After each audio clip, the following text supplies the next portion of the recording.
नमस्कार, मेरा नाम है डॉक्टर कविता सिंह प्रभा और आप देख रहे हैं कार्यक्रम एक कहानी दो कविताएं। कविता प्रभा राष्ट्रीय साहित्य समूह के मेरा नाम है डॉक्टर कविता सिंह प्रभा और आप देख रहे हैं राष्ट्रीय साहित्य समूह कविता प्रभा के प्रोफाइल पेज पर। जी हाँ, हमारे साहित्यिक समूह का नाम है कविता प्रभा राष्ट्रीय साहित्य समूह, जो एक रजिस्टर्ड संस्था है जिसके माध्यम से हम साहित्य के क्षेत्र में निरंतर कार्य कर रहे हैं, अपनी भूमिका निभा रहे हैं जो एक साहित्यकार करता है। उसी प्रयास के लिए हमने यह कार्यक्रम प्रारंभ किया जिसका नाम है एक कहानी दो कविताएं। हमारे समूह के हर सप्ताह 3 कार्यक्रम प्रस्तुत किए जाते हैं। मंगलवार को शाम 7 बजे हम कार्यक्रम लेकर आते हैं एक कहानी दो कविताएं, हर मंगलवार को शाम 7 बजे, और उसे इसी प्रोफाइल पर हम प्रस्तुत करते हैं। हमारा दूसरा कार्यक्रम है बुधवार को शाम 7 बजे, जिसके अंतर्गत हम काव्य गोष्ठी का आयोजन करते हैं। प्रत्येक गुरुवार को हम आरंभ करते हैं कार्यक्रम जिसका नाम है त्रिवेणी, जो बहुत ही प्रसिद्ध भी है और सभी साहित्यकार इस कार्यक्रम में भाग लेना भी पसंद करते हैं और उस कार्यक्रम को सुनना और देखना भी। तो ये 3 प्रयास हैं हमारे समूह के, और मैं आज इस कार्यक्रम के माध्यम से कहना चाहती हूँ कि आप भी इन कार्यक्रमों का हिस्सा बन सकते हैं। बुधवार को 7 बजे काव्य गोष्ठी होती है जिसमें 4 रचनाकार और 1 मंच संचालक होते हैं। त्रिवेणी में 3 रचनाकार होते हैं जिसमें 2 अतिथि रचनाकार और 1 मंच संचालिका। तो इस तरह से ये हमारे 3 कार्यक्रम होते हैं, मंगलवार, बुधवार और गुरुवार। मंगलवार का कार्यक्रम हम कविता प्रभा प्रोफाइल पर कर रहे हैं, और बुधवार और गुरुवार जो कार्यक्रम है वो स्ट्रीम यार्ड के माध्यम से हम कविता प्रभा का जो पेज है जिसका नाम है doctor Kavita Singh Prabha life expresses, उस पर हम करते हैं। तो आप सभी का तहे दिल से मैं स्वागत करती हूँ। कार्यक्रम का नाम है एक कहानी दो कविताएं, और मुझे मनीष सक्सेना जी दिखाई दे रही हैं। मैं उनका हार्दिक स्वागत अभिनंदन करती हूँ, और जैसे जैसे धीरे धीरे आप सभी के नाम मुझे दिखाई देने लगेंगे मैं आप सबका नाम ज़रूर लूँगी। हाँ, मैं देख रही हूँ हमारे साथ जुड़ गए हैं आदरणीय नीरज त्यागी जी, आपका बहुत बहुत स्वागत करती हूँ। रविवार को हमारा समूह एक कार्यक्रम प्रस्तुत करता था हर रविवार को 12 बजे, जिसे हम देश के जो प्रतिष्ठित हमारे जो स्तंभ कहे जाते हैं, साहित्य स्तंभ कहे जाते हैं, उन साहित्यकारों को हम एक श्रद्धांजलि देते थे। लेकिन अति व्यस्तता के कारण वो कार्यक्रम हमने बंद कर दिया है। तो मैंने विचार किया क्यों ना पहले मंगलवार को हम इसी कार्यक्रम के माध्यम से, जिसका नाम है एक कहानी दो कविताएं, हम उन सभी को याद करें और श्रद्धांजलि दें। तो मैं देख रही हूँ हमारे साथ सुभाष सिंह जी जुड़ गए हैं। आदरणीय सुभाष सिंह जी का मैं बहुत बहुत स्वागत करती हूँ और उनकी साहित्य साधना को प्रणाम करती हूँ, क्योंकि हमारा जो रविवार का कार्यक्रम होता था उसका एक बहुत बड़ा हिस्सा आपने निभाया है। आप थे, आज भी हैं, और तो वे सभी साहित्यकारों के विषय में कार्यक्रम लेकर आते थे। बहुत अच्छा था वो कार्यक्रम, बहुत मन को छूता था, लेकिन वो ये ना व्यस्तता के कारण हमें रविवार को बंद करना पड़ा। लेकिन आज मैं लेकर आई हूँ इसी संदर्भ में, जो आज मैं प्रस्तुत कर रही हूँ, सुभद्रा कुमारी चौहान, जिनका परिचय आप सभी जानते हैं भली भांति। उनको ट्रिब्यूट दे रही हूँ, श्रद्धांजलि दे रही हूँ इस कार्यक्रम के माध्यम से, जिसका नाम है एक कहानी दो कविताएं। आप सबने उनकी कविताएं तो बहुत सुनी हैं, उनके बारे में बहुत, झांसी की रानी कविता तो उनकी कालजयी रचना है, उनकी सभी रचनाएं कालजयी हैं, लेकिन क्योंकि वो पुस्तकों में है और बचपन में हम पढ़ते हैं और बहुत जोश से पढ़ते हैं, और बचपन की बातें कहते हैं ना, वो हमेशा याद रह जाती हैं। जी बहुत धन्यवाद सुभाष सिंह सर, शिव तिवारी जी भी जुड़ गए हैं, मैं उनका भी हार्दिक अभिनंदन करती हूँ। तो बिल्कुल और सुभाष सर, हो सके तो आप व्हाट्सएप ग्रुप में इसका लिंक भेज दीजिएगा ताकि लोग जुड़ जाएं। तो आज जिस कार्यक्रम का मैं जिक्र कर रही हूँ, जिनकी रचनाएं लेकर आई हूँ, सुभद्रा कुमारी चौहान, जो ओजपूर्ण कवित्री रही हैं और उनकी रचनाओं में सामाजिक चेतना, राष्ट्रीय चेतना दिखाई देती है। एक छोटा सा परिचय देती हूँ मैं उनका। जन्म 16 अगस्त 1904 में हुआ, निहालपुर, इलाहाबाद, प्रयागराज जिसको आज हम कहते हैं, वहाँ हुआ उनका जन्म। और शिक्षा इलाहाबाद के ही क्रॉसवेट गर्ल्स स्कूल में उनकी शिक्षा हुई। 1919 में ठाकुर लक्ष्मण सिंह चौहान जी से उनका विवाह हुआ। अब स्वतंत्रता संग्राम में क्या उनकी भागीदारी रही? 1921 में असहयोग आंदोलन में शामिल हुई और 1923 और 1942 में वे जेल गईं। गिरिजा कुलश्रेष्ठ दी, बहुत बहुत स्वागत है आपका। जुड़े रहिएगा क्योंकि आपने उनकी रचनाएं जरूर सुनी होंगी, लेकिन कहानी जो मैं लेकर आई हूँ बहुत बहुत सुंदर कहानी है, मार्मिक है, भावपूर्ण है। तो वो कहानी सुनने का मौका आज आपको मिलेगा। रचनाएं उनकी झांसी की रानी, वीरों का कैसा हो वसंत, राखी की चुनौती, ये सब बहुत प्रसिद्ध उनकी कविताएं हैं। उनके कुल दो काव्य संग्रह प्रकाशित हुए जिनका नाम है मुकुल और त्रिधारा, 2 काव्य संग्रह, और 3 कहानी संग्रह उनके प्रकाशित हुए हैं जिनका नाम है बिखरे मोती, उन्मादिनी और सीधे साधे चित्र। तो 2 कविता संग्रह हैं उनके, मुकुल और त्रिधारा, और 3 उनकी कहानी संग्रह हैं, बिखरे मोती, उन्मादिनी, सीधे साधे चित्र। मेरे साथ जुड़ गई हैं सुधा भारद्वाज जी, मैं उनका बहुत स्वागत करती हूँ। अंजू अग्रवाल जी, नमस्कार। और मैं देख रही हूँ रेणुका आनंद जी में मुझे दिखाई दे रही हैं, उनका भी मैं तहे दिल से स्वागत करती हूँ। तो उनकी मृत्यु 15 फरवरी 1948 में एक कार दुर्घटना में हुई और हमसे एक साहित्य का सितारा छिन गया। लेकिन उनकी जो रचनाएं हैं वो कालजयी हैं और हमारे मन पटल पर, मस्तक पटल पर, साहित्य पटल पर, देश के पटल पर अंकित है, जिन्हें कोई कभी भुला नहीं सकता। तो सुभद्रा कुमारी चौहान ने अपनी कहानी और कविताओं के माध्यम से राष्ट्रीय चेतना और देशभक्ति की भावना को जगाया। उनकी रचनाएं, विशेष रूप से झांसी की रानी, आज भी लोकप्रिय है और किताबों में कहीं ना कहीं वो पाठ्यक्रम का हिस्सा है, चाहे वो 6ठी क्लास में हो या कहीं 7th में, 7वीं में हो, लेकिन वो है। जी बहुत धन्यवाद रेणुका जी, आप सभी का मैं हार्दिक स्वागत करती हूँ। कृपया जुड़े रहिएगा क्योंकि कहानी सुनने में आपको बहुत बहुत भाव जिसे कहते हैं ना, आपको बड़ा गर्व होगा अपनी इस साहित्यकारा के लिए जिनका नाम है सुभद्रा कुमारी चौहान। तो चलिए, जैसी कि परंपरा है, सबसे पहले मैं उनकी पहली कविता का पाठ करूंगी।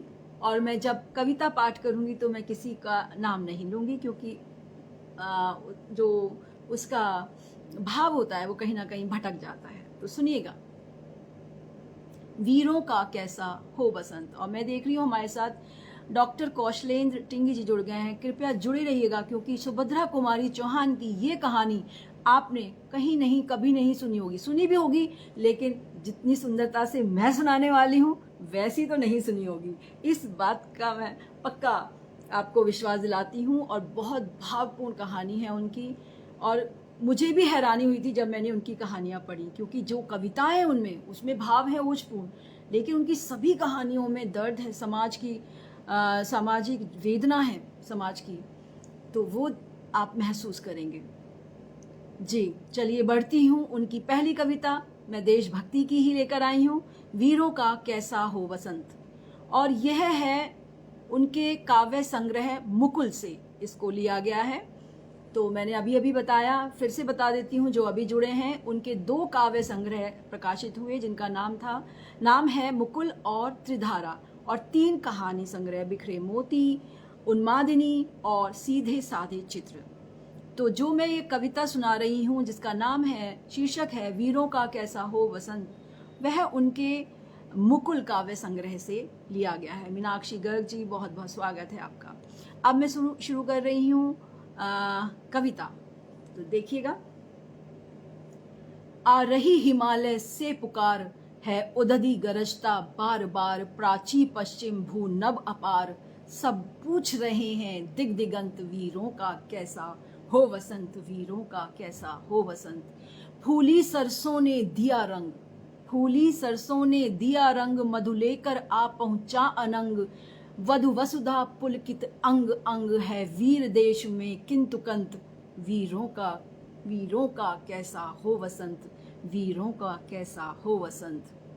भर रही कोकिला इधर तान, मारू बाजे पर उधर गान, है रंग और रण का विधान, मिलने को आए आदि अंत, वीरों का कैसा हो वसंत, वीरों का कैसा हो वसंत। गलबाहें हो या कृपाण, चल चितवन हो या धनुषवाण, हो रस विलास या दलित त्राण, अब यही समस्या है दुरंत, अब यही समस्या है दुरंत, वीरों का कैसा हो वसंत, वीरों का कैसा हो वसंत। कह दे अतीत अब मौन त्याग, कह दे अतीत अब मौन त्याग, लंके तुझ में क्यों लगी आग, ए कुरुक्षेत्र अब जाग जाग, ए कुरुक्षेत्र अब जाग जाग, बतला अपने अनुभव अनंत, वीरों का कैसा हो वसंत, वीरों का कैसा हो वसंत। हल्दी घाटी के शिलाखंड, ए दुर्ग सिंहगढ़ के प्रचंड, राणा ताना का कर घमंड, दो जगह आज स्मृतियां ज्वलंत, वीरों का कैसा हो वसंत, वीरों का कैसा हो वसंत। भूषण अथवा कवि चंद नहीं, भूषण अथवा कवि चंद नहीं, बिजली भर दे वह छंद नहीं, है कलम बधी स्वच्छंद नहीं, फिर हमें बताए कौन हंत, वीरों का कैसा हो वसंत, वीरों का कैसा हो वसंत, वीरों का कैसा हो वसंत। तो ये थी उनकी एक कालजयी रचना, वीरों का कैसा हो वसंत। और मैं बहुत बहुत धन्यवाद देती हूँ जो भी हमसे जुड़े हुए हैं। आप सबकी टिप्पणियाँ मिल रही हैं मुझे, सुभाष सिंह सर, डॉक्टर कौशलेन जी, रेणुका जी लगातार मेरा मनोबल उत्साहवर्धन कर रहे हैं। कृपया जुड़े रहिएगा। सरिता सिंह जी जुड़ गई हैं, मैं उनका भी धन्यवाद करती हूँ। नीरज त्यागी जी अभी जुड़े हुए हैं, उनका भी धन्यवाद करती हूँ। अब मैं आपको ले जा रही हूँ एक नई दिशा की ओर, उनकी कहानी की ओर। बहुत मार्मिक कहानी है। मैं प्रयास करूँगी कि वही भाव मैं दे पाऊँ आपको जिस भाव को उन्होंने इस कहानी में प्रस्तुत किया है। कहानी का नाम है थाती। थाती का अर्थ होता है धरोहर, यानी किसी की अमूल्य वस्तु जो हमारे पास किसी ने रखी धरोहर के रूप में और जिसे हमें लौटाना होता है। कई बार हम नहीं लौटाते हैं, वो हमारे लिए होती है, कई बार उसे वापस करना होता है। तो ये मैं थोड़ा बताना चाहती थी क्योंकि बहुत ही सुंदर कहानी है। और ये उनका जो कहानी संकलन है बिखरे मोती, उससे उद्धृत की गई है। बहुत सुनेगा, बीच में मैं नाम नहीं ले पाऊंगी आप सभी के। आप सबको मैं प्रणाम करती हूँ, धन्यवाद देती हूँ कि आप यहाँ उपस्थित हैं। सुभद्रा कुमारी चौहान जी को आप इस कार्यक्रम में उपस्थित होकर एक भावांजलि दे रहे हैं। इसके लिए हमें अपने ऊपर गर्व भी करना है कि उन्होंने हमारे साहित्य को इतना समृद्ध किया कि आज हम उनकी कविताओं से, उनकी कहानियों से बहुत कुछ सीखते हैं। तो चलिए बढ़ती हूँ बिना किसी देरी के। कहानी का नाम है थाती। एक गांव की कहानी है, गांव का परिवेश है। देखिएगा। डॉक्टर अमरेंद्र वर्मा जी की उपस्थिति हो गई है, बहुत बहुत स्वागत है। मैं इंतज़ार ही कर रही थी सर आप कब आएंगे, और आप आ चुके हैं। मैं कहानी बस शुरू करने वाली हूँ, और जब कहानी मैं शुरू करती हूँ तो मैं किसी का नाम नहीं लेती हूँ। मुझे पता है आज बहुत सारे लोग एक नए कार्यक्रम में जुड़े हुए हैं, मुझे पता है, लेकिन कोई बात नहीं, बाद में देख लेंगे। चलिए बढ़ती हूँ इस कहानी की ओर से। क्यों रोती हूँ, क्यों रोती हूँ? इसे नाहक पूछकर जले पर नमक न छिड़को, जरा ठहरो, जी भरकर रो भी लेने दो।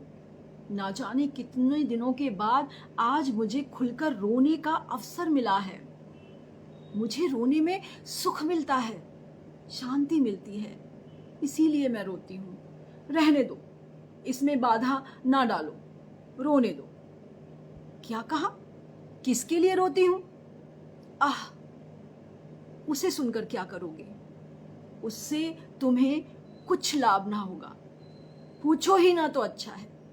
मेरी यह पीड़ा मेरी संपत्ति है, जिसे मैं बड़ी सावधानी के साथ हृदय में छिपाए रहती हूँ। इतने पर भी सुनना चाहते हो तो लो कहती हूँ, किंतु देखो, जो कहूं वही सुनना और कुछ ना पूछना। वे एक धनवान माता पिता के बेटे थे। ईश्वर ने उन्हें अनुपम रूप दिया था। जैसा उनका कलेवर था, सुंदर था, उससे कहीं अधिक सुंदर था उनका हृदय। वे बड़े ही नेक, दयालु और उदार प्रकृति के पुरुष थे। गांव के बच्चे उन्हें देखते ही खुश हो जाते। बूढ़े आशीर्वाद की वर्षा करते। स्त्रियां उन्हें अपना सच्चा भाई और हितु समझती, और नौजवान उनके इशारों पर नाचते थे। तात्पर्य यह है कि वे सभी के प्यारे थे और सभी पर उनका स्नेह था। मैं उन्हीं के गांव की बहू थी। मेरे पति वहीं प्राइमरी पाठशाला में मास्टर थे। घर में बूढ़ी सास थी, मेरे पति थे और मैं थी। महंगी का जमाना था, मुश्किल से गुजर होती थी। घर के प्रायः सभी छोटे मोटे काम हाथ से ही करने पड़ते थे। एक दिन की बात है, मैं वैसे ही ब्याह कर आई थी।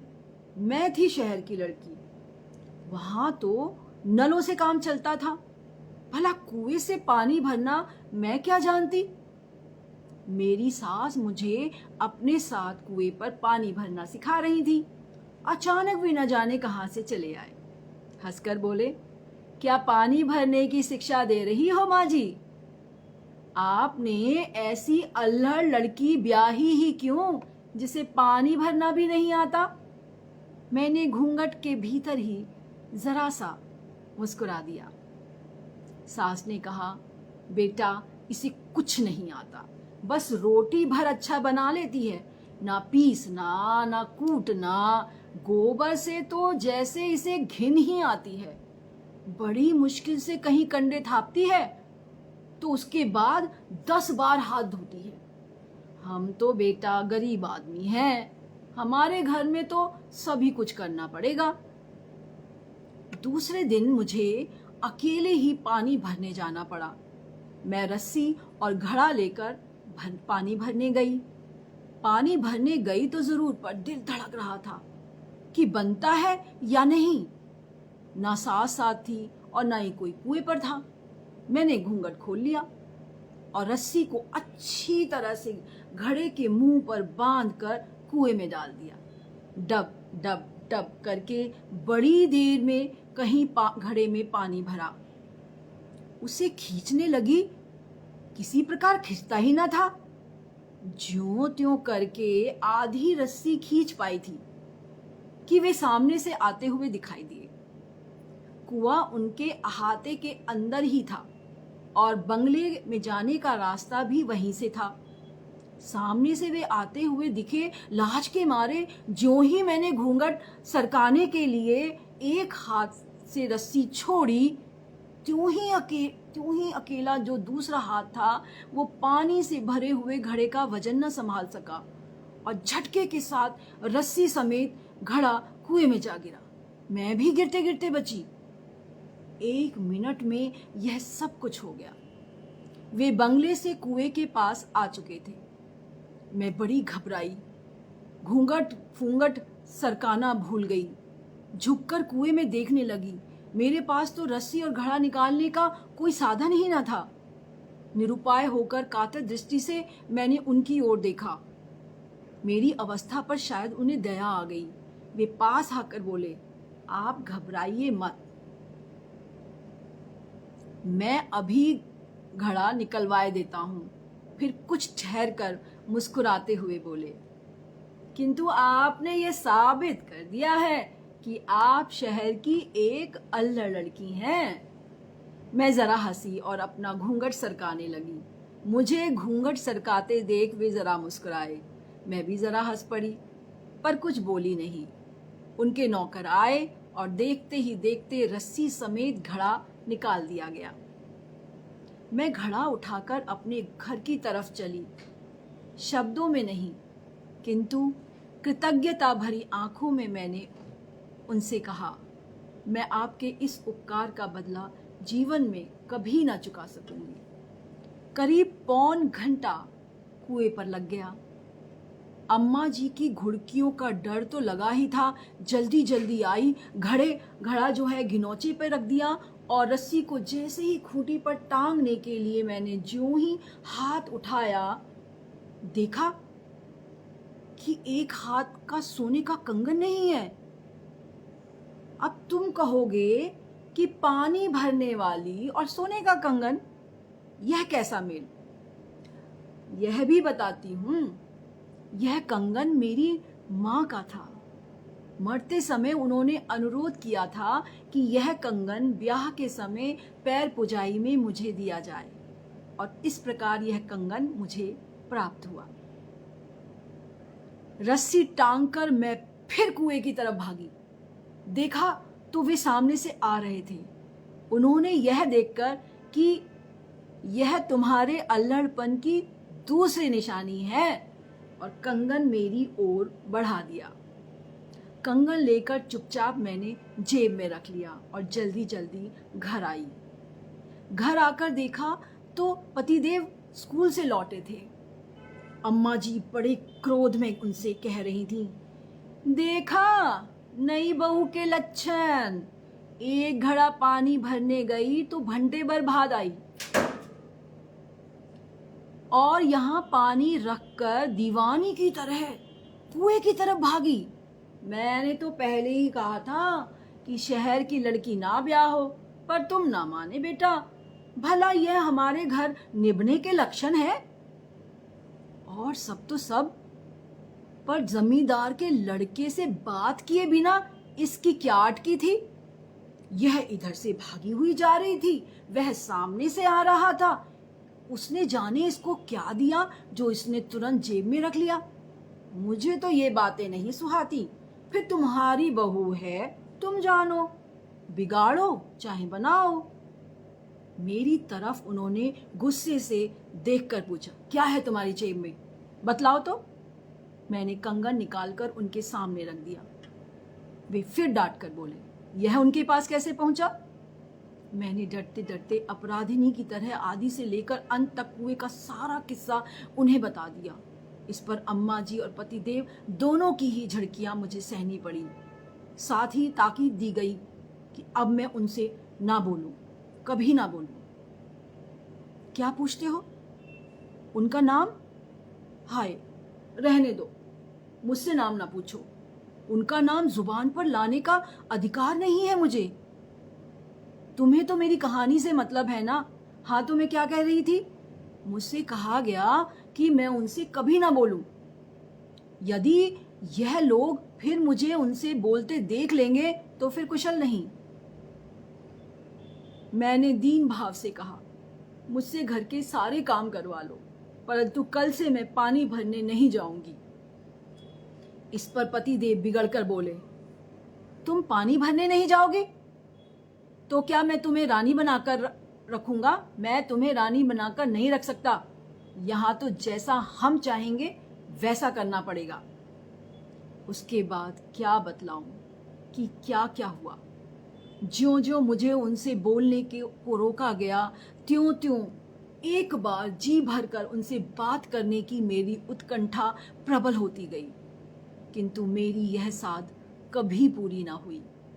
वे जाते जाते एक दो बातें बोल दिया करते, जिसके उत्तर में मैं केवल हंस दिया करती थी, लेकिन लोग यह भी ना सह सके और दिल का ताड़ बन गया। अब मुझ पर घर में अनेक प्रकार के अत्याचार होने लगे। हर 2-4 दिन बाद मुझ पर मार भी पड़ती, परंतु मैं कर ही क्या सकती थी? मैं तो उनसे बोलती भी नहीं थी, और उनका बोलना बात करना मेरी शक्ति से परे था। उन्होंने मुझसे कभी भी ऐसी कोई बात नहीं की जिसे अनुचित कहा जा सके। उन्हें तो शायद विधाता ने ही रोते हुए को हंसा देने की कला सिखाई थी। वे ऐसी मीठी चुटकी देते, कभी हंसी की बात भी करते तो इतनी सभ्यता से, इतनी नपी तुली कि मैं चाहे कितनी दुखी हूं चाहे कितने रंज में हो, हंसी आ ही जाती थी। किंतु धीरे धीरे मुझ पर होने वाले अत्याचारों का पता उन्हें लग ही गया। उनके दयालु हृदय को इससे इतनी गहरी चोट पहुंची, उस दिन अंतिम दिन जब मैं पानी भरने गई तो वे कुएं पर आए और मुझसे बोले, मैं तुमसे कुछ कहना चाहता हूँ। उनके स्वर में पीड़ा थी, शब्दों में माधुर्य और आंखों में ना जाने कितनी करुणा का सागर था जो उमड़ रहा था। मैंने आश्चर्य के साथ उनकी ओर देखा। आज पहली बार वे इस प्रकार मेरे पास आकर बोले थे। उन्होंने कहा, पहली बात जो मैं तुमसे कहना चाहता हूँ वह यह है कि मेरे कारण तुम पर इतने अत्याचार हो रहे हैं। यदि मुझे पता चल जाता तो वे अत्याचार कब के बंद हो चुके होते। दूसरी बात, मैं तुमसे कहने आया हूँ कि ये आज से तुम पर होते अत्याचारों की जो जड़ है वह उखाड़ कर फेंक देता हूँ। तुम खुश रहना मेरी अल्हड़ रानी, वे मुझे इसी नाम से पुकारते थे। यदि मैं तुम्हें भूल सका तो फिर यहाँ लौट कर आऊँगा, नहीं तो आज ही सदा के लिए विदा लेता हूँ। मुझ पर जैसे बिजली सी गिरी। मैं कुछ बोल ना पाई थी, वे मेरी आंखों से ओझल हो गए। अब मेरी हालत पहले से ज्यादा खराब थी। मेरा किसी काम में जी नहीं लगता था। कलेजे में सदा एक आग सी सुलगा करती, परंतु मुझे खुलकर रोने का भी अधिकार न था। अब तो सभी लोग मुझे पागल कहते हैं। मैं कुछ भी करूं, करने देते हैं। इसलिए तो आज खुलकर रो सकती हूँ और तुम्हें भी अपनी कहानी बता सकती हूँ। किंतु क्या तुम यह बता सकोगे कि वे कहाँ हैं? मैं एक बार उन्हें और देखना चाहती हूँ। मेरी यह पीड़ा, मेरा यह उन्माद उन्हीं का दिया हुआ है, और यदि कोई सहृदय उनका पता बता दे तो मैं उनकी यह थाती उन्हीं को सौंप दूं।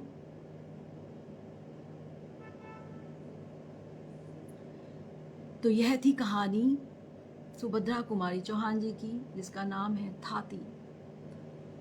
जब मैंने उनकी कहानियां पढ़ी तो मुझे यकीन नहीं हुआ कि जो झांसी की रानी कविता लिखती हैं वो इतनी दर्द भरी कहानी भी लिख सकती हैं। बिल्कुल विपरीत, उनकी कहानियों में दर्द, समस्याएं, नारी के प्रति समाज के अत्याचारों का खुलकर वर्णन है। मैं आप सभी रचनाकारों का जो इस समय उपस्थित हैं, सुन रहे हैं, मैं धन्यवाद देती हूँ, क्योंकि यह मेरी श्रद्धांजलि है उन सभी साहित्यकारों के प्रति जो अनमोल साहित्य के मोती अपनी किताबों में छुपा कर चले गए हैं। समय है उन्हें पढ़ने का। तो हमने निश्चय किया है कि पहले मंगलवार को मैं किसी न किसी ऐसे ही साहित्यकार, जो देश के प्रतिष्ठित साहित्यकार हैं, जो हमारे साहित्य के स्तंभ हैं, उनकी एक कहानी और 2 कविताएं लेकर आऊँगी, और बाकी 3 मंगलवार को हम अपने बीच में जो रचनाकार हैं उनकी कहानियाँ लेकर आऊँगी। तो अंजू अग्रवाल जी कह रही हैं बहुत सुंदर प्रस्तुति, धन्यवाद। सोनिका गोस्वामी जी जुड़ गई हैं, धन्यवाद। हृदय स्पर्शी, बिल्कुल आंसू आ गए थे मैंने जब पहली बार ये कहानी पढ़ी थी। राम गोपाल चौबे जी, सर आपका भी बहुत बहुत स्वागत। सरिता सिंह जी, और मैं देख रही हूँ हमारे साथ परम आदरणीय ज्ञानचंद मर्मज्ञ जी जुड़े हैं बेंगलुरु के, जो गीतों में और कहानियों में बहुत सुंदर लेखन है उनका, और भावपूर्ण वे लिखते हैं, और सामाजिक चेतना स्पष्ट उनके सभी कृतियों में दिखाई देती है। संजय गुप्त जी, बहुत बहुत स्वागत, बहुत बहुत धन्यवाद आप सभी का। कहानी के बीच में मैं नाम नहीं लेती हूँ क्योंकि वो तारतम्य टूट जाता है। प्रीति द्विवेदी जी, बहुत बहुत धन्यवाद आपका। रेणुका आनंद जी, बिल्कुल बहुत हृदय स्पर्शी है। सुभाष सिंह सर, बहुत बहुत स्वागत। संजय गुप्त सर, बहुत बहुत धन्यवाद। और चलिए अब मैं जल्दी से चलती हूँ उनकी दूसरी कविता की ओर। ये कविता भी बहुत भावपूर्ण मैं लेकर आई हूँ, और ये बहुत प्रसिद्ध कविता है उनकी, मेरा नया बचपन, और यह उनके काव्य संग्रह मुकुल से ली गई है। और अब मैं प्रस्तुत मन की भावना आपका भी बहुत बहुत स्वागत करती हूँ। जी हाँ, इनकी सभी कहानियाँ, और अगर आप चाहते हैं इनकी और कहानियाँ मेरे मुख से सुनने, तो मेरा एक चैनल है, यूट्यूब चैनल्स, जिसका नाम है साहित्य नवप्रभा, इंग्लिश में साहित्य नवप्रभा, और प्रभा के पीछे डबल ए है। अगर आप उसमें प्लेलिस्ट में जाएंगे तो कम से कम मैंने इनकी 6-7 कहानियाँ उसमें पढ़ी हैं, मतलब रिकॉर्ड की हुई हैं। आप वहाँ से सुन सकते हो, और अब मैं दावे के साथ कह सकती हूँ एक से बढ़कर एक है, और रोना आ ही जाता है सुनकर। तो आप वहाँ पर सुन सकते हैं और मेरे चैनल को भी सब्सक्राइब कर सकते हैं जी। मेरा नया बचपन, मुकुल कविता संग्रह से है। बार बार आती है मुझको मधुर याद बचपन तेरी, गया ले गया तू जीवन की सबसे मस्त खुशी मेरी। चिंता रहित खेलना खाना, वह फिरना निर्भय स्वच्छंद, कैसे भूला जा सकता है बचपन का अतुलित आनंद, कैसे भूला जा सकता है बचपन का अतुलित आनंद। ऊंच नीच का ज्ञान नहीं था, छुआछूत किसने जानी, बनी हुई थी वहां झोपड़ी और चीथड़ों में रानी। किए दूध के कुल्ले मैंने, होता है ना बच्चों को पसंद नहीं आती तो उलट देते हैं। किए दूध के कुल्ले मैंने, चूस अंगूठा सुधा पिया, किलकारी किल्लोल मचाकर सूना घर आबाद किया।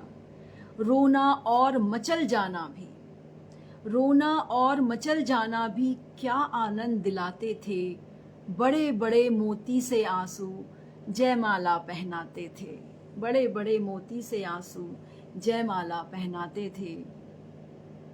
मैं रोई माँ काम छोड़कर आई मुझको उठा लिया, मैं रोई माँ काम छोड़कर आई मुझको उठा लिया, झाड़ पोंछ कर चूम चूम कर, देखिए कितने सुंदर भाव है, झाड़ पोंछ कर चूम चूम कर गीले गालों को सुखा दिया।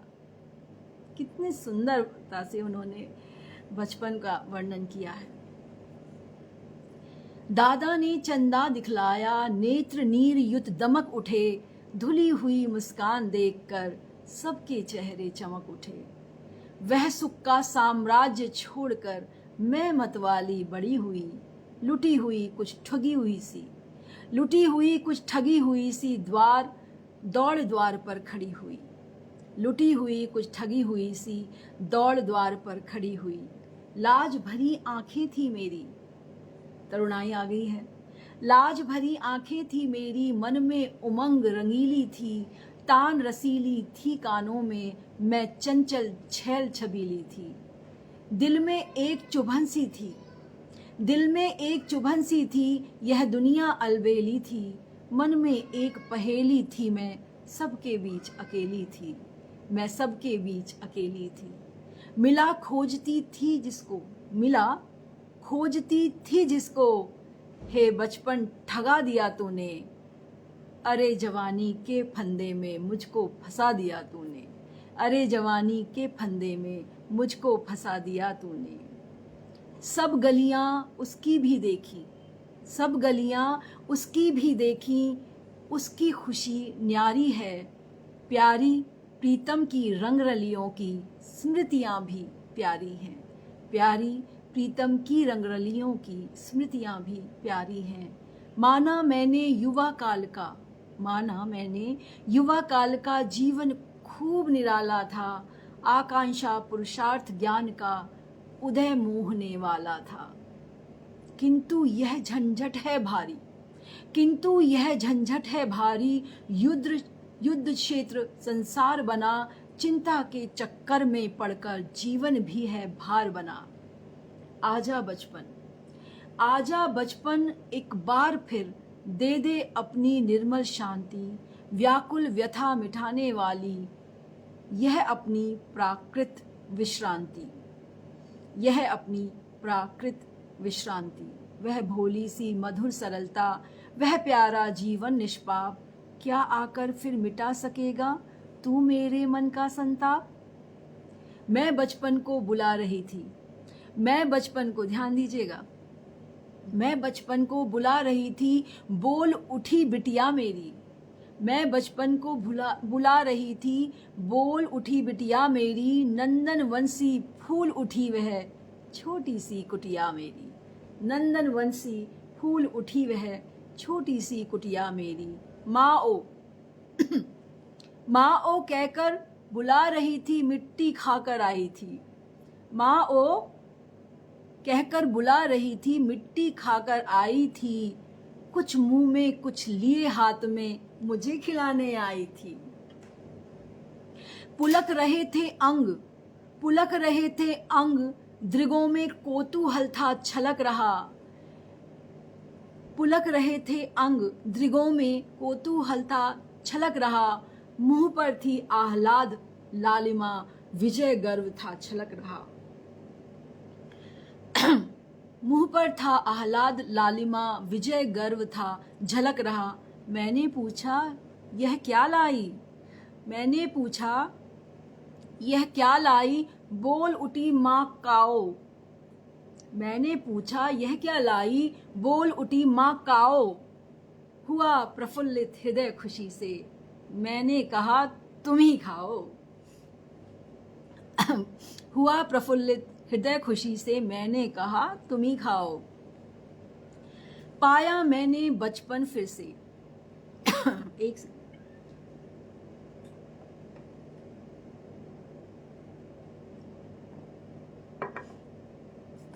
पाया मैंने बचपन फिर से, बचपन बेटी बन आया। ये बिल्कुल सही है कि हम अपने बच्चों में अपना बचपन जीते हैं फिर से। पाया मैंने बचपन फिर से, बचपन बेटी बन आया। उसकी मंजू मूर्ति देखकर मुझ में नवजीवन आया। उसकी मंजू मूर्ति देखकर मुझ में नवजीवन आया। मैं भी उसके साथ खेलती, खाती हूँ तुतलाती हूँ। इसके बाद मैं एक किस्सा बताऊंगी आपको।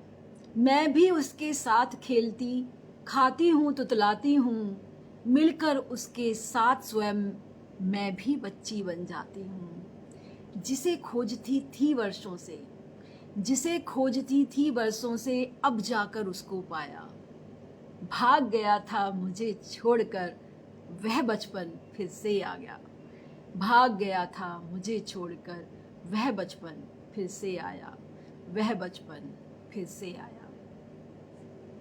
तो देखिए कितनी प्यारी कविता है, एक माँ के भाव कितने प्यारे। और बिल्कुल ये कहा, बिल्कुल सही कहा उन्होंने कि हम फिर से अपने बच्चों के साथ अपना बचपन जीते हैं। और इस कविता का नाम है मेरा नया बचपन। तो बेटी के रूप में उनका बचपन लौट आया है। एक कहीं पढ़ा था, किसी का किस्सा है, मतलब किसी कहीं पढ़ा होगा या कहीं सुना मैंने। तो एक पिता अपने उससे पूछता है कि खबर, जैसे खोज खबर लेता है, बेटी दूर रहती है पहले ज़माने में जब फ़ोन नहीं हुआ करते थे, तो कि मेरी बेटी कैसी है। तो वो जो भी इंसान था जो मिला उसके गांव का, कहते कोई शब्द था वो बावरी हो गई है, कुछ तो था उसका, कमली हो गई है, कमली हो गई है, बावरी हो गई है। कि मतलब क्या, देखो ना, अपनी बेटी के साथ कभी तुतला कर बोलती है, कभी खूब जोर जोर से हंसती है, ना जाने और क्या क्या करती रहती है, छुप जाती है, उठ जाती है और तरह तरह के वेश बदल लेती है।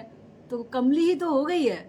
तो बिल्कुल यही बात उन्होंने भी कही है कि बेटी के साथ बचपन आ जाता है। हमको पता है कि वो जो बच्चा है छोटा, वो बोलता नहीं है, लेकिन फिर भी हम उससे बात करते हैं ना, तू क्या खाएगा, तेरे को क्या चाहिए, तू क्यों रो रहा है, जबकि हमें पता है कि वो बच्चा नहीं बोलेगा, उत्तर नहीं देगा, पर हम फिर भी करते हैं। तो हम कमली तो हो जाते हैं, बावरे तो हो जाते हैं और कहीं ना कहीं बच्चे बन जाते हैं। तो बहुत शुक्रिया इस कार्यक्रम का हिस्सा बनने के लिए। मैं देख रही हूँ हमारे साथ परम आदरणीय ज्ञानचंद मर्मज्ञ जी जुड़े हैं, हमारे साथ परम आदरणीय विता शर्मा जी जुड़ी हुई हैं हैदराबाद से। मैं आप सभी का धन्यवाद करती हूँ। सोनिका गोस्वामी जी बिल्कुल, और सभी की उपस्थिति को मैं प्रणाम नमन करती हूँ। रेणुका आनंद जी, और भी नाम ऊपर चले गए हैं, और जो बाद में इस कार्यक्रम को देखेंगे उनको भी मैं धन्यवाद देती हूँ। कृपया ज़रूर देखिएगा, क्योंकि ये कहानियाँ, ये कविताएं हमें प्रेरणा तो देती ही हैं कि हम इस तरह का सृजन करें। साथ ही कहीं ना कहीं हमारे जो भाव, जो कहीं दब गए हैं आज की भाग दौड़ में, जद्दोजहद में जीवन की, वो शायद फिर से खिल उठें, शायद फिर से हमें कोई ऐसी प्रेरणा दे जाए कि हम अपने घर परिवार को के साथ ज़्यादा जुड़ सकें, ज़्यादा उनके साथ समय बिता सकें, ज़्यादा उनसे बात कर सकें। तो ये माध्यम होता है साहित्य हमें फिर से समाज से जोड़ने के लिए।